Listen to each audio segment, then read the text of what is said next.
Aren't you a bit too old for play school? What's all this about, then? It's the set we're using for the staff training session tonight. Oh. Yours, is it? It's a spare. Just bought a new one. Spare? God, you're lucky. Ours has been in repair for 3 days and you think the world had come to an end.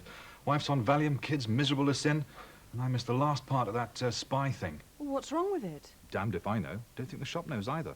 I mean, it's not as if it's that old and it's been back twice in a month. 46 quid it cost me last time. I mean, I wouldn't mind if they pulled their finger out and we could have it back. All right, I can take a hint. You can borrow this one after we finish with it this evening. I don't know why the damn shop won't lend you one until yours is ready, though. Ah, they just don't give 'em monkeys, do they? They just don't realise how much it means to us to have a box when they've got a ruddy shop full. They just don't care, that's the point. They just don't care.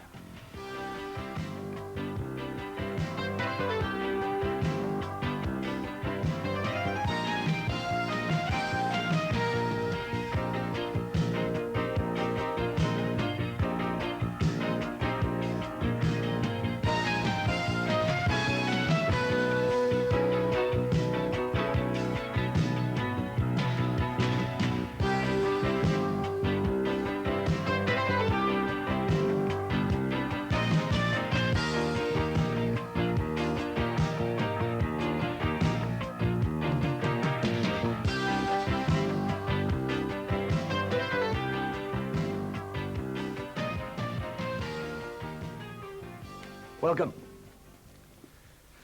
Have you ever stopped and asked yourselves exactly what your job is really all about? I sell cars. Why? That's obvious. I look after all the accounts. I'm a mechanic, servicing cars, repairing cars, you know.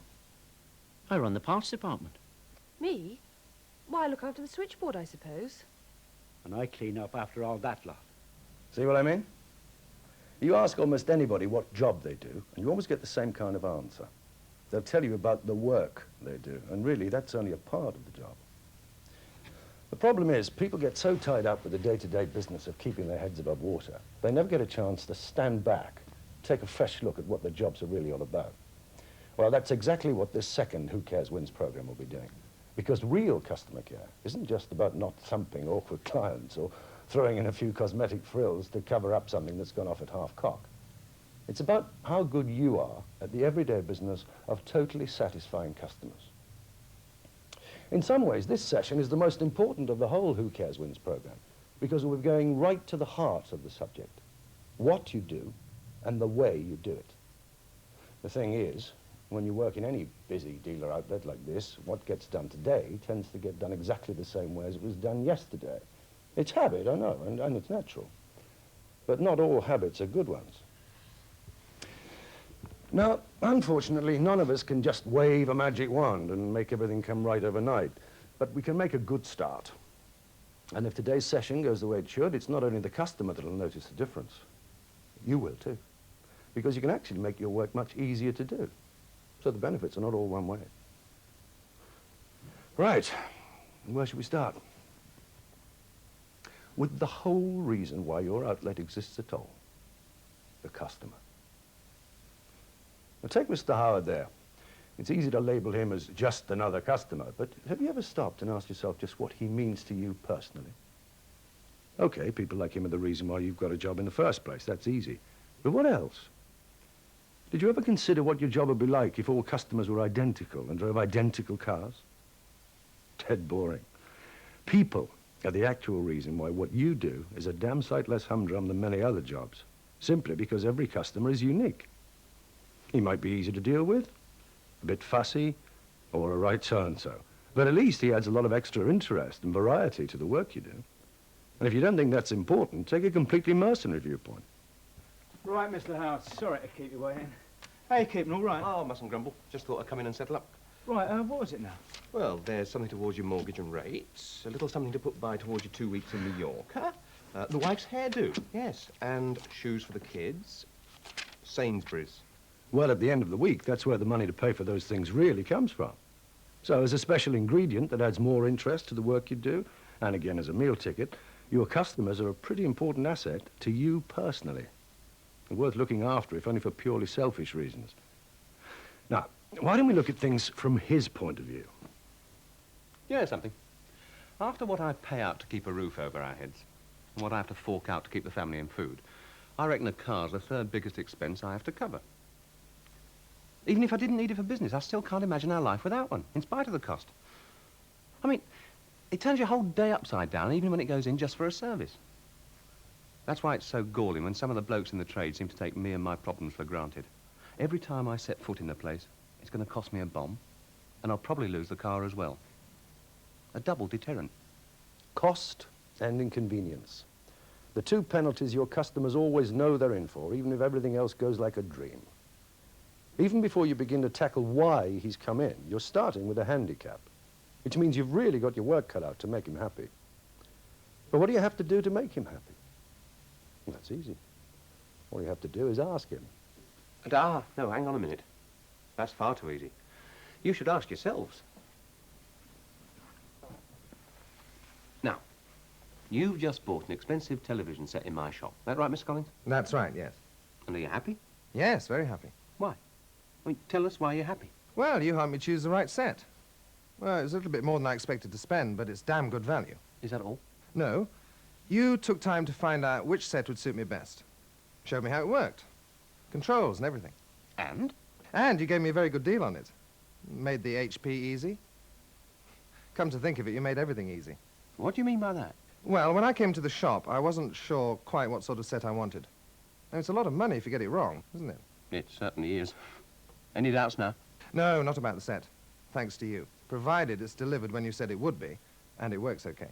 Ah, that's the point. What would happen if there were any problems? Well, you sold me a service contract. So I'd want you to put it right, double bloody quick. Which would be fair enough. Now, if that's the way he expects me to help solve his problems when he buys a television set, why should I expect any less when I buy a car which costs 20 times more from him? You see what I mean? Now, let's look at this side of the business. Before you go, Mr. Leggett, are you happy with the repair job we've done for you? I suppose so. As happy as anybody could be, having just forked out 39 quid for something you could do well without. Happy we've got it back, though. Do you know anything about television sets, Mr. Leggett? It takes me all my time to get the colour right. Then how can you be sure we've done a good job for you? Well, I don't, do I? I know it works, because you showed me, and you spent enough time grilling me to find out what was wrong when I brought it in. But you're still not absolutely sure. I mean, how do you know I've not ripped you off? Well, I don't know, do I? Look, all I know is, you told me what you thought the problem was. You gave me a price. You took me number in case it was more serious. You told me how long it'd take. You gave me a loan set. Mine was ready when you promised. You showed me it worked. You gave me a breakdown of the bill, and I'm happy. If you were going to stitch me up, why would you bother to do all that? Anyway, I trust you. You did a good job last time, and my brother-in-law thinks the sun shines out of your armpit. Anyway, I'm off. The thing is, I know he'll be satisfied because I know we did a good job at the right price. Do you feel that confident when customers pick up their cars from your workshop? We have to trust you in just the same way as he had to trust me. Feeling that your problems are being sorted out by somebody who knows what they're doing does a lot to boost your confidence. And it'll be a long time before I can say for sure, I know you'll do a good job. Oh, one more thing. Everything all right, sir? Happy, sir? I don't know which ones to have, honest. I'm not too clued up on hi-fi gear. Not unless it's for cars, that is. Well, can I make a suggestion, sir? Happy. Oh. You don't need an expensive set with the equipment that you've got at the moment. These are very good for the price. You'll probably find them more comfortable as well. Try them on.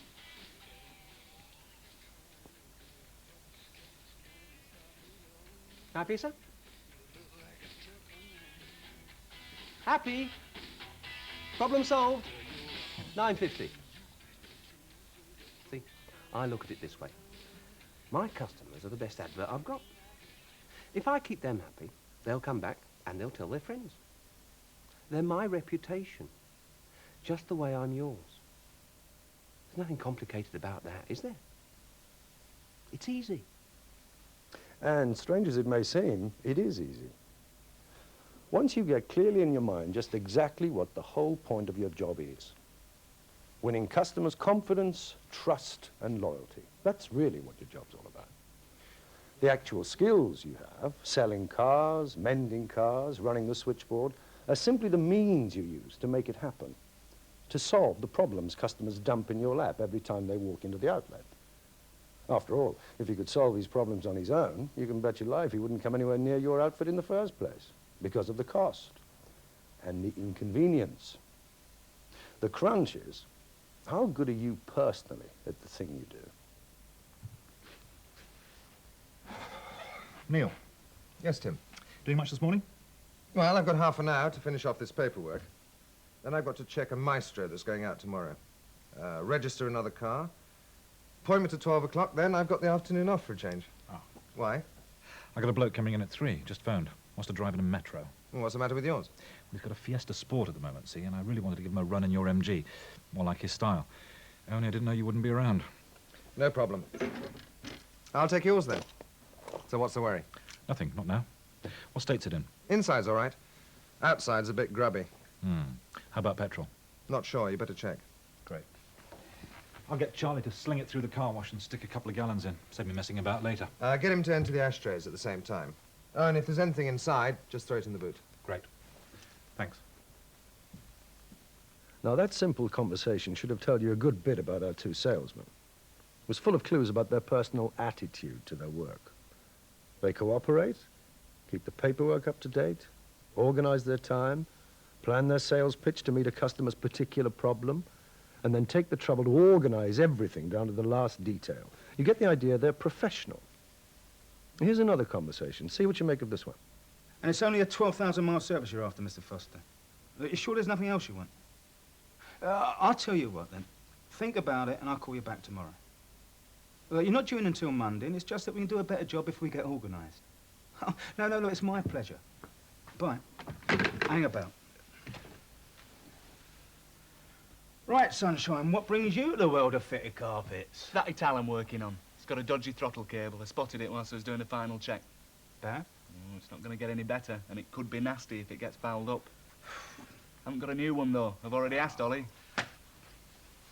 Well, the guy who runs it's a rep, so we've got to try and do something. You know that trading marine that came in a couple of days back? Have a look, see what the cable's like on that. They're the same. If it's in good nick, use that one. It's not something I like doing, but at least it'll keep them going till we get a new one. Well, I'll make sure Ollie lets us have 2 cables when they come in, then. Yeah, and I'll make a note to ask the customer to pop back in as soon as we get them. Right. Next problem. How many clues did you pick up this time? Good at selling more service on the phone? Good at customer relations? Good at organizing? Good at spotting trouble and telling somebody about it? Good at solving customers' problems even before they know they've got one? 2 more professionals. The point I'm trying to make is, look, there's no point in beating about the bush. Customer care hasn't got a hope in hell unless people who work in the outlet do what they do well. And that's another thing we rarely take time off to stop and ask ourselves. How good am I at what I do? Now, nobody goes into work in the morning actually determined to make a pig's ear out of everything they're supposed to do. But maybe we could all take a more positive approach. It's just a knack as far as I'm concerned. My own personal check. I just keep thinking, if I were working for myself, how would I go about selling cars then? And things like, if I were faced with the problem of buying a car, what help would I want to help me make up my mind? It just keeps me on the right track all the time. I don't know, really. I went through a stage when I got really cheesed off with the old job. Every car I worked on was just a number on a job sheet. You see, it isn't that often that we get to meet the customer. And then, well, it sounds daft, really, but then I started thinking about the owners of the cars. You can almost tell what they're like by the way they treat the car or what they leave lying about in it. Makes it a lot more personal. Then I started thinking, if this were my motor, how would I like the job done? Works fine for me. Enjoy it a lot more. Funny, really. Difficult, isn't it? When you start talking about a pride in the job and doing your best all the time, it sounds so damn righteous. But I'd have thought knowing you're good at what you do has got to be personally satisfying. I mean, there can't be much satisfaction knowing you're second rate. And that's what you really are if you're not first rate. And with all the smiles and the best will in the world, customers are bound to come off second best if people fall down on the basic part of their job. Anyway, think about it and talk about it, because we're going to take a break. And remember the questionnaire you all filled in last time? Well, now's your chance to have a chat about some of the results, providing whoever's running the session has done his job properly. I'll see you again soon.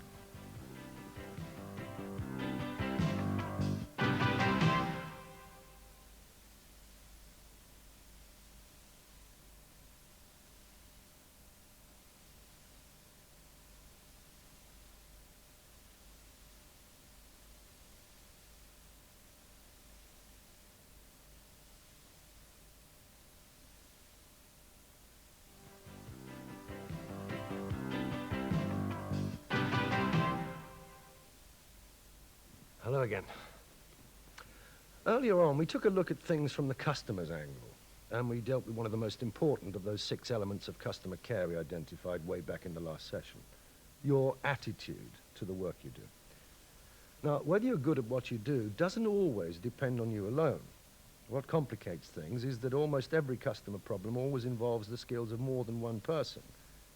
Now, just imagine what it'd be like if customers had to go through this lark every time they wanted something doing. That's okay, you can leave that with me. Oh, afternoon. It's Mr. Howard, isn't it? That's right, yeah. What can I do for you, sir? Well, I was just passing. I wondered if I could book a time for the car's first service. Oh, no problem there, Mr. Howard. You've come to exactly the right chap. Well, for starters, anyway. Yeah, I can fix the time all right, because I'm the firm's booking expert. Oh. You'll need to have a word, though, with Neil Collins. He's the sales expert that sold you the car, isn't he? Just so he knows what's going on. Next, you better go and see Phil Leggett. He'll actually be doing the job. He's our service expert. And after him, go and have a word with Oliver Calloway about the parts you want. He's our procurement expert. And then, just to be on the safe side, I'd go and have a word with our financial expert, Miss Dodds. She'll need to know how you'll be paying. And finally, you better leave your telephone number with Maggie Boswell, the communications expert.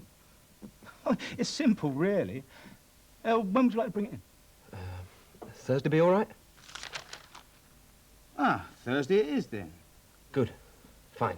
Oh, while I'm here, could I use the gents? Ah, no, the chap you want to see for that is Charlie Biggs, our cleaning and graffiti expert. The point being that if everybody within the outlet worked as independent specialists, the whole business would come falling down round your ears. You can just imagine, can't you? Neil Collins Limited, independent sales consultant. Charlie Biggs Limited, by appointment, bog cleaner. It'd never work. Whether you like it or not, everybody in your outlet depends on everybody else. Now, how well you all work together will not only affect how well you're able to do your own job, but because of that, the standard of care your customers end up with. Of course, I'm talking about teamwork. You may be a brilliant salesman or service receptionist, but how good are you as a member of the department team? And how good is your department as a part of the outlet team? Ask Les about the place he used to work at. Don't ask me. How can you hope to do good business when the sales and service people are at each other's throats all the time? It's tough enough as it is. Sales thought the whole outlet revolved around the showroom, and the workshop should have been jumping to it every time a salesman even blinked. And service thought they were the cat's whiskers who earned the real money, while salesmen just swanned around, scared of rolling up their sleeves and getting stuck in.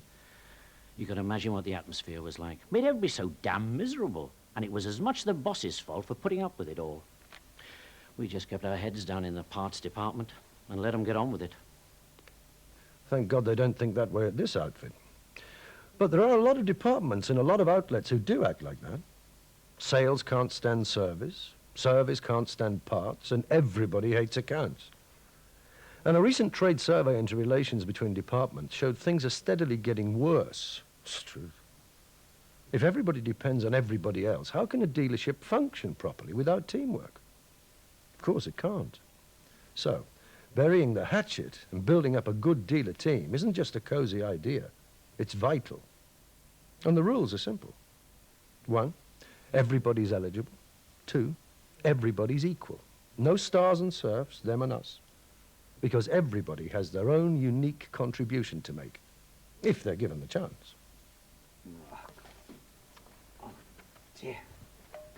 They've come on well, Charlie. Look, a real treat. Oh, aye. No, I mean it. You obviously know what you're doing. They really look marvellous. They'd look a damn sight better if your lads didn't keep dropping their fag ends in here every time a customer comes through the door. Oh, right. I'll tell them about it. It was a good idea of yours, though. Makes all the difference. Quite a few people have said how nice this place looks. I just thought you'd like to know. Ta then. It's nice to know that somebody appreciates you. So it just goes to show how important everybody's efforts can be in the team effort. Creating a strong team in your outlet depends on each one of you. You have to believe in the team idea. You have to believe that you're a member of the team. And you have to believe in what the team's trying to do and that you can rely on one another. Morning, Norman. You look a bit sick. What's up? We're in the sherbet, and I need a favour. If we can. What is it? Well, we've got a job in the workshop which has turned out a real pig. Not our fault, just one of those jobs. It could take another couple of days to get it right. Well, I'm not much good with a spanner, Norm. We know that, Gordon. I was just wondering if you've got a car we can lend the bloke. He's one of my contract people, and I'd like to keep him happy if I can. Yes, okay. I'm not sure what, mind you, but we'll sort something out. When do you need it? Tonight, really. Anything will do. No problem. Can you ride a bike? Teamwork. No hassle, no big deal. Just two people knowing they can rely on each other and thinking and working like team members should. Can you rely on each other like those two could? Well, there was a section in that original questionnaire designed to assess your opinion of the standard of teamwork in your outlet. We'll take another break now so you can find out what those results were and how strongly you think as a team at the moment. I'll be back later on.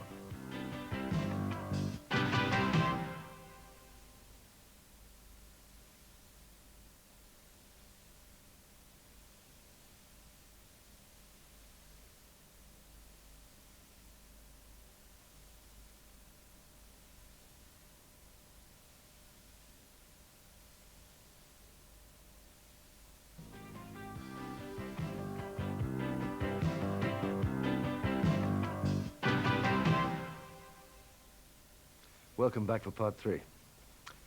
Well, how did it go? Do you reckon the teamwork in your outlet's something you're going to have to work on? Because the thing is, even thinking like a team is only the first step. It's when you all begin to work like a team that you really start to see the benefits. Now, remember what I said earlier, that whether you're good at what you do doesn't always depend on you alone. Well, this is what I was on about. With fingertip controls are there. The left-hand side is for indicators, windscreen wipers here on the right. Excuse me, Mrs. Willis, Yes, shall be right. What's the matter, problem? Have you got the keys to the Maestro demo? They were on the rack first thing this morning. I've looked. Maybe Gordon's got it. His car's in for a service and he's going to see one of his fleet customers. Oh, that's handy. I've got someone coming in specially and no demo car. Exit one very unhappy car salesman. Now, I bet if I asked you the number of times that kind of thing's happened to you, you wouldn't even know where to start counting. You know what it's like. You're minding your own business, got your hands full dealing with customers' problems, and wallop. Somebody else in the outlet creates a load more for you to sort out. And the point is, it's always the little things. No, don't worry. Look, I'll make sure it's on the next van. Okay? Good. Problems? Problems, Mr. Calloway. Is this your writing? I think so. Think so. Yeah. It's not funny, Mr. Calloway. No, it's not, Mr. Calloway. He might think she's nitpicking, but it might be important. And anyway, it's another problem she's got to sort out before she can get on with her real work.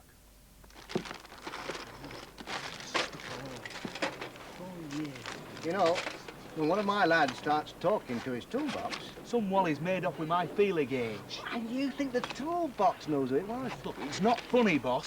Trying to get flaming job finished. I wouldn't mind if they asked me. I know some. Oh, right then! Which one of you dipsticks has pinched our Phil's feeler gauge? Ah, Tony. Do us all a favour and ask next time. Even the daftest little things like that can rebound on the customer in the long run. It didn't happen, but supposing Phil had said, oh, sod it, and just didn't bother to do the tappets on the car he was working on. In the end, it wouldn't have mattered a damn whose fault it had been. The customer would have got a duff job. Now, while you're all busy thinking about the number of times you've been on the receiving end in situations like that, you care to include the number of times you've been guilty of dishing it out? Go on, be fair. There's a limit to the number of problems anybody can cope with at the same time. So why create unnecessary problems for each other? They all build up until bang. Somebody blows their top and everyone else gets hit by the debris. You ever stop to think how much easier all your jobs would be if there was a truce? You all gave problems like that the elbow? You know, when I first took over here, I had an idea. It's not serious, mind you, but that everyone in the firm should swap jobs with somebody else for a couple of days, just so that they would get a taste of each other's problems for once. I doubt if any customer would have noticed the difference because the place was so chaotic. It was completely impractical. It was a pity, though.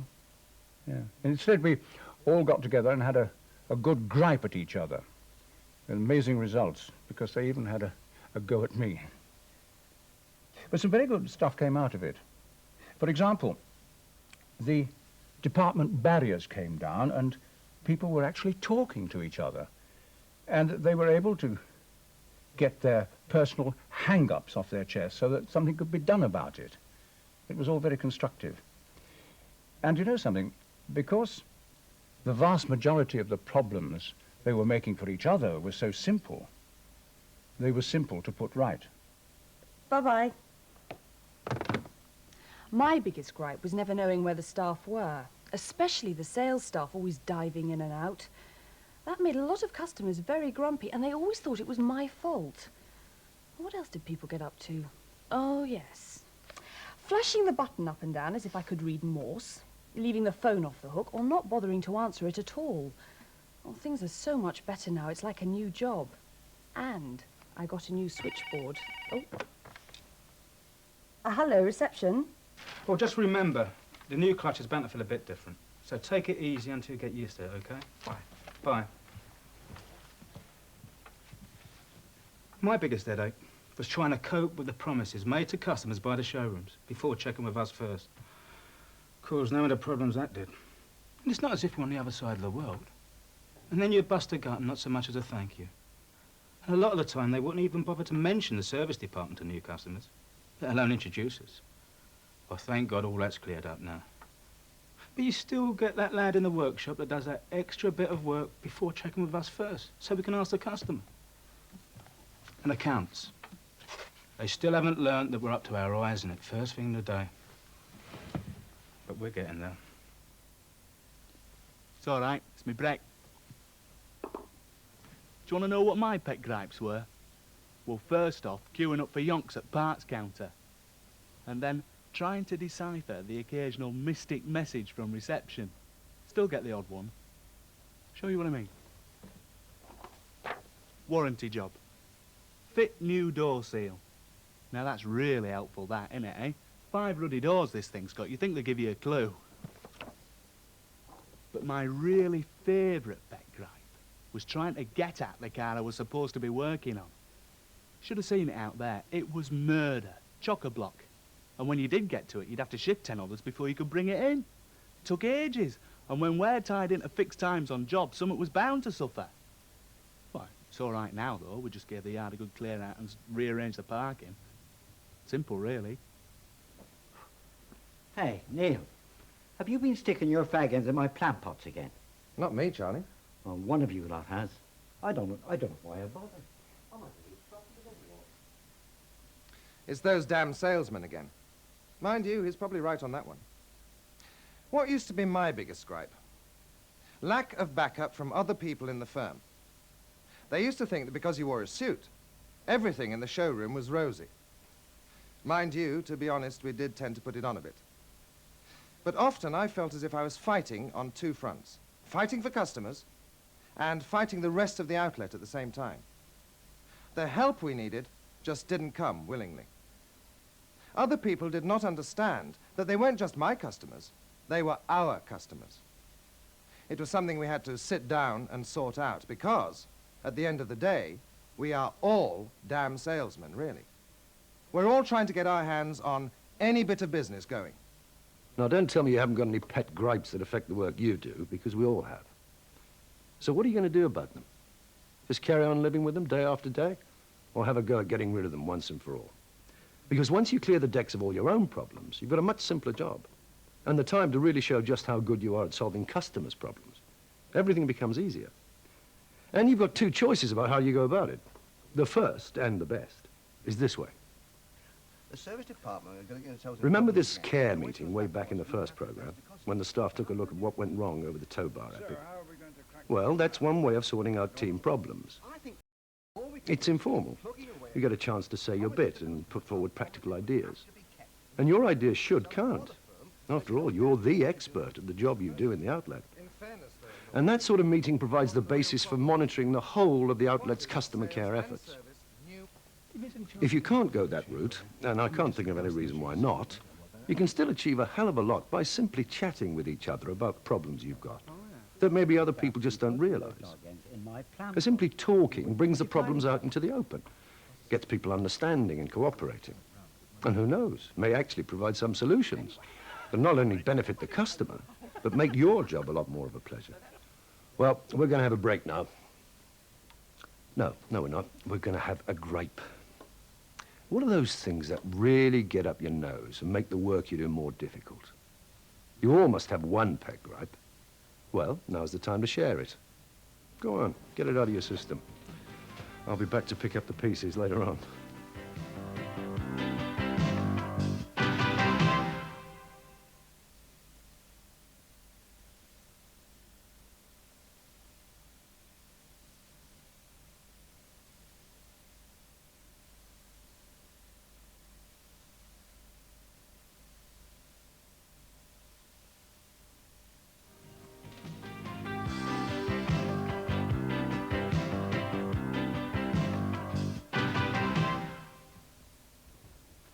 Interesting, was it? Now, I never said you'd solve all your problems in one session, nor you'll ever solve every problem you'll ever get. But at least you'll be a whole lot better off than before, and you've made a start already. Now, did any of you notice anything special about the various sequences we've shown in the program so far? Almost every problem we saw was caused by poor communication. And I'll bet a pound to a penny, practically every problem you've just been airing can be put down to the same basic reason. Communication is a big subject, and we all think we're so damn good at it because we do it all the time. But communication isn't only about speaking and writing. Oliver. Yeah? Did you get a whiff of that delivery bloke? I know. Not exactly old spice, is it, eh? His best friend should have a word with him. He probably couldn't get close enough. Not only has that delivery chap got a personal problem, he's got a communication problem as well. The way we dress, the way we stand, the manner we speak, all pass on information about ourselves to other people. For this last part of the session, though, we'll be taking a look mainly at the basics of internal communication. The kind of communication geared to making sure the customer ends up with what he wants and what he needs, which are not always the same thing. It's the kind of communication that'll get rid of an awful lot of this. Well, that's absolutely great. I didn't mean that at all. It's no good getting at me, Ollie. I thought you knew about it. What do you mean? The workshop know nothing about it? 5 ruddy doors this thing's got. You'd think they'd give you a clue. Well, I'm sorry about that. I should have made a note about it. I thought I told you. It's no good talking to people. They never listen. Yes. Even listening properly is a big part of good communication. But let's start right at the beginning. What do you think's the key part of the next conversation? And is that a lot then, Mr. Foster? Right, let me just make sure I've got it straight. 12,000 mile service, secure loose near side front armrest, replace the faulty cigar lighter, and change the broken door mirror. Have I got it all? Ah, that's okay, Mr. Foster. I'll see you on Monday at 10 then. Bye. Well, it was a bit easy. Let me just make sure I've got it straight. Communication is about passing on information, and information is about facts. Unless the person dealing with the customer gets the facts about what's needed and expected, and that means the right facts, all the facts, and checking them, the customer hasn't got a hope in hell of being satisfied. The sooner you've got those facts, the sooner you can get on with the job. This next conversation should give you a clue to what should happen next. Sharp! You here again. What's it this time? 1 warranty job. 5 doors, 1 door seal. You going to give me a clue, or do I have to go eeny, meeny, miny, more? It's on the card. Oops, no, it's not. Sorry, mate. Soft side rear. Just check in. Dead right. Communication is just as much about receiving information as it is about sending it.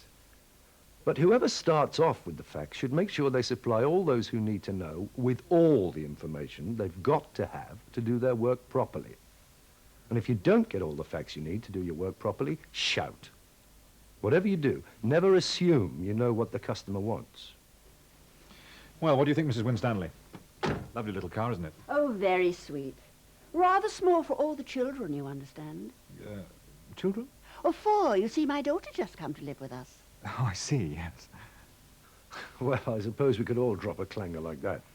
But if he'd made sure at the beginning that he'd got all the right facts together to do his job properly, instead of assuming, he wouldn't have to start on another presentation.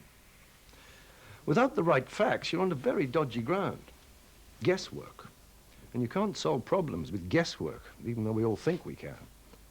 Even if you're right 90% of the times you're wrong can undo all that confidence that's been building up between the customer and your outlet. So if there's one golden rule to do with communication in your outlet, it's, do I have enough facts to do my job right? And if you haven't, get them from whoever has. Thanks to your scrawl, that ended up being charged out to our biggest fleet customer. They were not amused, Ollie. I spent the last hour trying to sort it out and placate their accounts people. And we nearly missed the credit we can get from the supplier. I'm sorry, Daphne, but honest, I was up to my eyes. Well, just be careful, that's all. If you don't follow the system, we're all in trouble. There you go. I said it might be important. Poor writing, poor communication, system falls down, upset workmates, upset customer. Nobody likes systems, but they're simply a way of doing things that can't be done by any other method. If you don't believe me, just try and imagine how the hell you progress new car orders, organize the workshop, or supply your parts trade customers without them. At the end of the day, they do actually make your lives easier, providing everybody sticks to them. Even little systems you can work out for yourselves. So, the board goes next to the rack with the demo car keys, right? Mm-hmm. Down here, a list of demo cars. Across here, days of the week. Now, if you know you need a car for a demo drive, you simply book it and write in the time. Everybody knows, and you don't go running off for the maestro that I needed for a demo drive. Simple. Provided you use it. Should work, though. Good idea, Neil. Well, it's Charlie's idea, actually. He used to run a motor pool in the army. Simple, effective, makes life easier. Another of those silly problems solved. Now, as I said, communication is a big subject, and we'll be dealing with it in far more depth in the next program. But before I go, let's just take a quick look at one aspect of basic communication that once again affects everybody. The telephone is probably the most important piece of equipment in the whole dealership. And when it rings, answer it, because someone is trying to communicate. Good morning, showroom. Can I help you? Yeah. Oh, I'm awfully sorry, madam. I'm afraid Mr. Collins has just popped out for a few seconds. Can I get him to call you back? Yeah, I'll take your name and number then. Yes, just one moment, please. We'll find the bloody piece of paper in this place when you want it. Taking phone messages is something we all take for granted, and the name and is? usually do badly. If you get it wrong, you close down a communication link instead of opening it up. Address, please. The phone might just as well have been left ringing. The same rules apply. Get all the right facts and pass them on. May I have your... And write them down so you don't have to trust your memory. Okay, Mrs. Green. I'll ask Mr. Collins to call you back straight away before you go out. Yes. Thank you for calling. Goodbye now. Hello, hello. Taking over, are we? It's for you. So, what have we covered today? We've seen that your job is really about solving customers' problems, and we've seen the way they expect to be treated to compensate for the cost and inconvenience they have to suffer as the price they pay for the motoring they can't live without. But the real subject of the program has been about you and the work you do to make sure that what the customer expects, he gets. And in the end, that really depends on your attitude, the way you all work together, and simple skills in communication. In the time between now and the next session in the series, there's a lot you can be getting on with. Getting that team spirit going, solving some of those simple internal problems, and brushing up on those basic communication skills. Because more than anything else, customer care depends on action. No good just thinking about it. decide what needs doing, and get stuck in. I'll be seeing you again before long. Take care.